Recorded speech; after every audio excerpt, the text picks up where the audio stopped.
या ठिकाणी कोपरगाव विधानसभा मतदारसंघातील एक राजकीय दृष्ट्या आणि ऐतिहासिक दृष्ट्या असणाऱ्या संवत्सर गावामध्ये आहोत की 14 वर्ष वनवास जेव्हा प्रभू रामचंद्रांनी केला, अगदी प्रभू रामचंद्रांनी काही काळ या ठिकाणी व्यतीत केलेला आहे। म्हणून या ठिकाणी रामवाडी, लक्ष्मणवाडी, दशरथवाडी, हनुमानवाडी अशी पारंपरिक अगदी पौराणिक नावं आज तुम्हाला या संवत्सरच्या आसपास बघायला भेटत। शेजारीच कोकमठाण आहे। कोकमठाणचा इतिहास या ठिकाणी गणला जातो।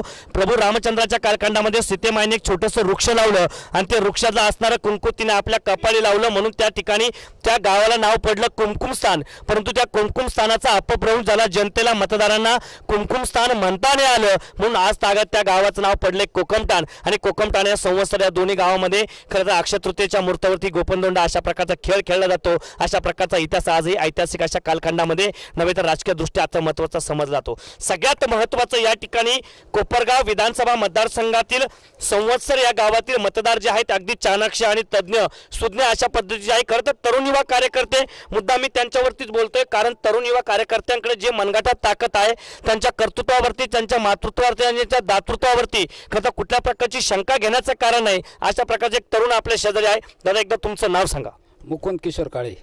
मुकुंद काळे म्हणून आपल्या शेजारी आहे। दादा मी सगळ्यात महत्त्वाचा तुम्हाला प्रश्न विचारतो की कोपरगाव विधानसभेमध्ये 5 वर्ष कोल्हे या गटाच्या स्नेहता कोल्हे आमदार होतात, मग त्या ठिकाणी विकासाचा स्पर्श तुम्हाला झाला का? नक्कीच झाला।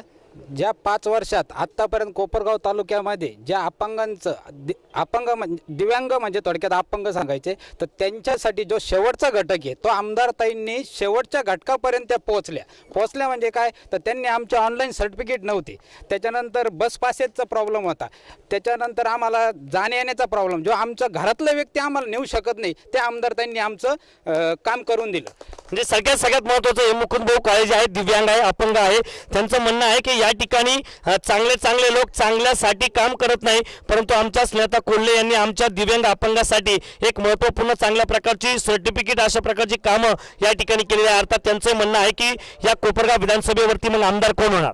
नक्कीच आमदार स्नेहलताताई कोल्हे साहेबच होणार। या ठिकाणी कोपरगाव विधानसभेचा पुन्हा एकदा भारतीय जनता पक्षाचा कमळ या कोपरगाव विधानसभेवरती फुलणार आहे। अर्थात संसदेमध्ये ज्यावेळेस कामकाज केलं जाणार आहे स्नेहता कोल्हेच्या माध्यमातून, अर्थात कोपरगाव विधानसभा मतदारसंघावरती पुन्हा एकदा श्रीरूपी रणरागिणीचं रूप अर्थात स्नेहता कोल्हेच्या माध्यमातून जाणार आहे, अशा प्रकारचं मत या ठिकाणी मतदार बंधू भगिनींनी केलेलं आहे। तुमचं नाव सांगा। माझं नाव पांडुरंग काशीनाथ